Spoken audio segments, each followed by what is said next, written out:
Good morning বন্ধুরা, welcome back to my channel. তো আমি শিখা নিয়ে আসলাম আবারও একটি নতুন ব্লগ। তোমরা সবাই কেমন আছো? আশা করি সবাই ভালো আছো। আমরাও তোমাদের আশীর্বাদ ও ভালোবাসায় মোটামুটি আছি। তো আজকে হচ্ছে বুধবার আর এখন সকাল বাজে 7টা। তো দেখো সকাল সকাল কিন্তু অনেক রোদ উঠে যায় এদিকে। তো প্রথমে ঘুম থেকে উঠে এদিকে উঠান বাড়ি গদ্দপুরগুলো ঝাড় দিয়ে নিচ্ছি। তো উঠানটা ঠাম্মা সকালবেলা ঝাড় দিয়ে নিয়েছে, তো আমি ঘরটা ঝাড় দিয়ে নিয়ে যে রাস্তাটা এটাই আমি ঝাড় দিয়ে নিলাম।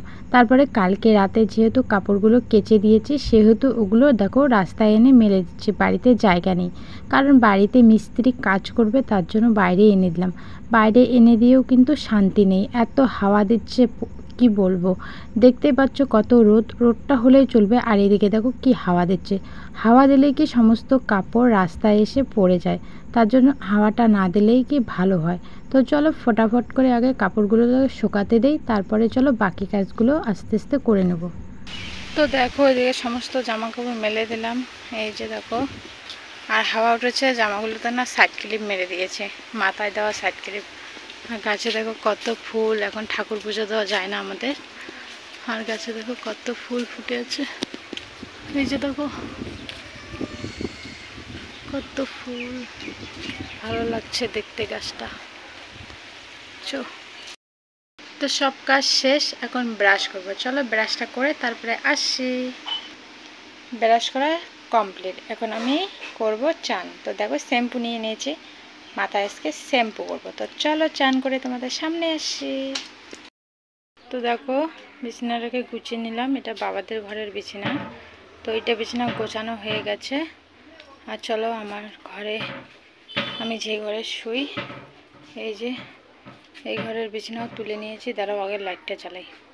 তো এই যে বিছানা গুছিয়ে নিয়েছি, আর কালকে শরীর সায় দেয়নি তাই কাপড়গুলো গুছায়নি। তো চলো এখন গুছিয়ে নিচ্ছি। জাদু মন্ত্র,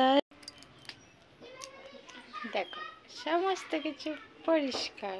আর ওগুলো আমাদের এখানেই থাকে, ওগুলো নিয়ে চিন্তা করো না। এই যে এখানে যত আবর্জনা সমস্ত কিছু এখানে থাকে, চালের হাঁড়ি টাড়ি সব, দড়ি প্লাস্টিক মানে যত কিছু লাগে এই বিছানাটার মধ্যে থাকে। তো তারপরে চলে আসলাম চা করতে। তো দুধ শেষ হয়ে গেছে, কালকে 1 কিলো দুধ নিয়েছি, তো দুধ নেই, তার জন্য আমি সকালবেলা লাল চা করে নিচ্ছি। ওইদিকে সবারই চা খাওয়া হয়ে গেছে, এখন আমাদের বাড়িতে যে কাজ করছে তারা খাবে আর আমি খাবো। তো চলো খাওয়া দাওয়া করে। এত শরীরটা প্রচণ্ড খারাপ করছে, তোমাদের কি বলবো। আস্তে আস্তে সমস্ত কিছু জানবে, ভিডিওটা দেখতে থাকো আর সাথে থাকো।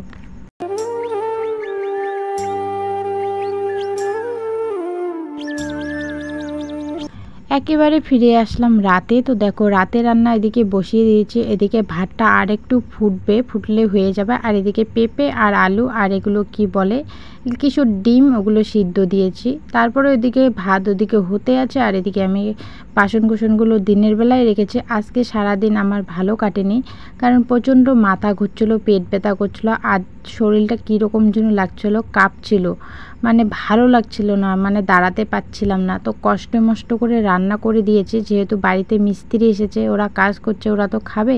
আর এদিকে বাবা ভাই এরাও খাবে, তার জন্য ওদের কথা ভেবে অনেক কষ্ট করে রান্না করে আমি সারাদিন শুয়েছিলাম, খাইও নি।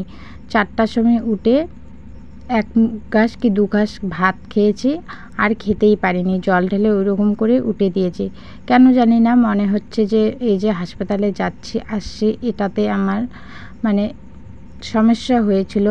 তো জানি না কিসের জন্য। আর তোমরা তো জানোই আমার প্রেশারটা অনেকটাই লো।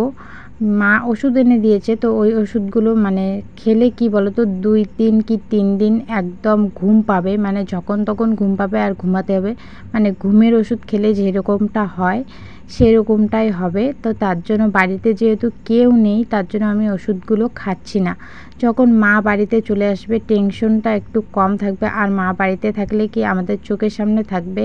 আমি ওষুধগুলো খেলেও মা আমার মেয়ে দুটোকে দেখতে পাবে, কোলে নিতে না পারুক নাই, দেখতে পাবে, বসে খেলা দিতে পারবে, তখন হয়তো খেতে পারবো। আর এখন যেহেতু বাড়িতে কেউ নেই, আমি ওষুধগুলো খাচ্ছি না। আর মেয়ে দুটোকেই কে দেখবে। মেয়ে দুটোকে বড় কথা না দেখা, বড় কথা হলো যে বাড়ির কাজগুলো, এগুলোই হচ্ছে মেন। বাড়িতে টাইম টু টাইম বাবাদের খেতে দেওয়া, মানে মেয়ে দুটোকে দেখাশোনা, খেতে দেওয়া, এগুলোই হচ্ছে। সবাই আমার মেয়ে দুটোকে নেয়, এতে আমার কোনো সমস্যা নেই। আমার বৌদি আছে, বোন আছে, সবাই মেয়ে দুটোকে নেয়, সেটা নিয়ে সমস্যা না।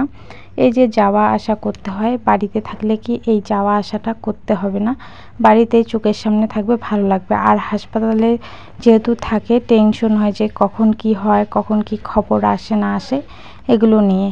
তো বাড়িতে আসলে আমি ওষুধগুলো খেলেই সুস্থ হয়ে যাব, ভালো হয়ে যাবে, প্রেশারটাও আমার ঠিক হয়ে যাবে।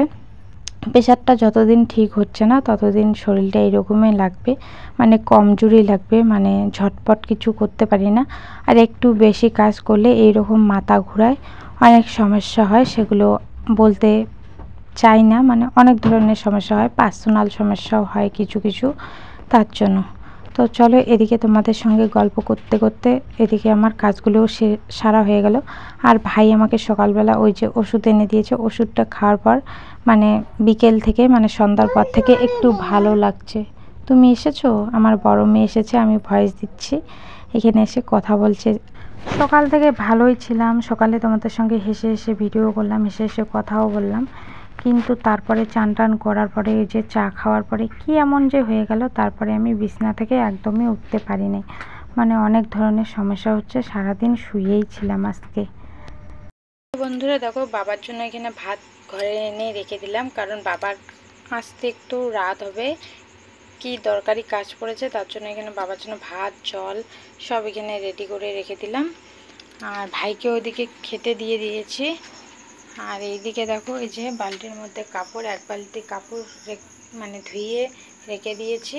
ভাই ওইদিকে ভাইয়ের খাওয়া শেষ, আমার কাজও শেষ। এখন বড় মেয়েকে আনতে যাব, ওকে এনে খাওয়াবো। আর এদিকে তো আমার ছোটো মেয়ে যে ঘুমাচ্ছে। ব্যাস, চলো বড় মেয়েকে এনে খাইয়ে দিই।